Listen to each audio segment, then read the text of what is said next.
అప్లపాలు చేసిపోయిండు ఏడ అప్లపాలు చేసిండు నేను చెప్తలేను కదా.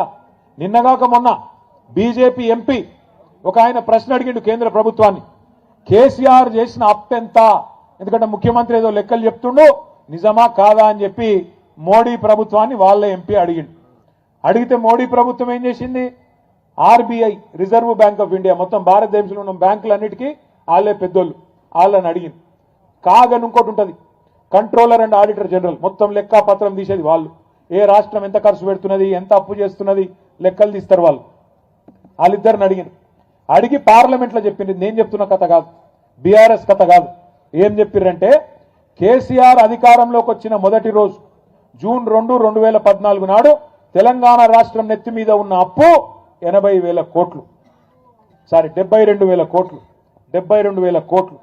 కేసీఆర్ దిగిపోయిన నాడు ముఖ్యమంత్రిగా డిసెంబర్ 3, 2023 నాడు మొత్తం అప్పు తెలంగాణ రాష్ట్రం మీద 3,50,000 కోట్లు. మరి 3,50,000 కోట్లు మొత్తము, అందులో 72 మాకు వారసత్వంగా విరాసత్తుగా ఇచ్చింది, తీసేస్తే ఎంత, 2,80,000 కోట్లు. మరి 2,80,000 కోట్ల అప్పును రేవంత్ రెడ్డి 8 లక్షల కోట్లు అంటాడు, బట్టి విక్రమార్క 7 లక్షల కోట్లు అంటాడు, ఇంకొక ఆయన 6 లక్షలు అంటాడు. వాళ్ళ నోటికి ఎంత వస్తే అంత.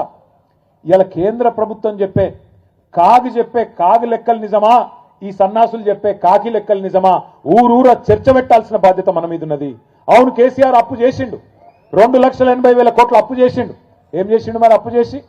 73,000 కోట్ల రూపాయలు రైతుల ఖాతాల్లో రైతు బంధు రూపంలో టింగు మన నాట్లేసే టైంకు పడ్డాయా లేవా? కేసీఆర్ ఉన్నప్పుడు 2 సార్లు రుణమాఫీ, 30,000 కోట్లతో రుణమాఫీ చేసిండు, 2 సార్లు లక్ష రూపాయలు.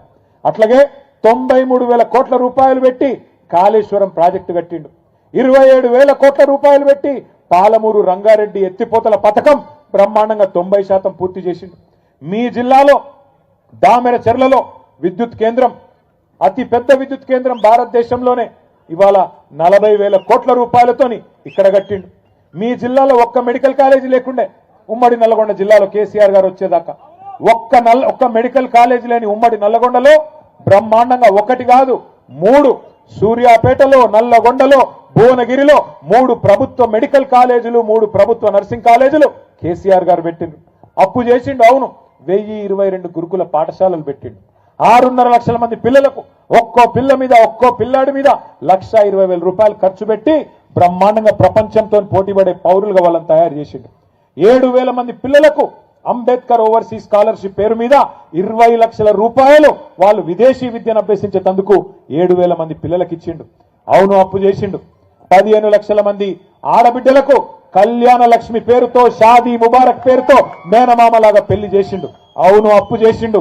15 లక్షల తల్లులకు కేసీఆర్ కిట్ ఇచ్చిండు. నేను అడుగుతున్నా రేవంత్ రెడ్డి, దమ్ముంటే చెప్పు, కేసీఆర్ గారు 2,80,000 కోట్ల అప్పు చేసి ప్రజలను ఒక తండ్రిలాగా కాపాడుకున్నాడు. నువ్వు వచ్చి 2 ఏళ్ళ, కేసీఆర్ 10 ఏళ్లలో 2,80,000 కోట్ల అప్పు చేస్తే నువ్వు 2 ఏళ్లలో 2.5 లక్షల కోట్ల అప్పు చేసినావు. ఏం చేసినావు చెప్తావా? ఒక ఇటుక పెట్టినవా? ఒక కాలువ దవ్వినవా? ఒక చెరువు దవ్వినవా? ఒక మంచి పని చేసినవా? ఒక హామీ నిలబెట్టుకున్నవా? ఏం చేసినావు? దయచేసి చెప్పు ప్రజలకు. శ్వేత పత్రాలు ప్రచురించి దమ్ముంటే చెప్పు. ఇవాళ ఎంతసేపు కేసులు పెడతా, పోలీసులను అడ్డం పెట్టుకొని బతుకుతా, ఎన్ని రోజులు తిరుగుతావు అట్లా? 2 ఏళ్ళు అయిపోయింది, నీ హనీమూన్ పీరియడ్ అయిపోయింది, ఇక అసలు కథ మొదలున్నది.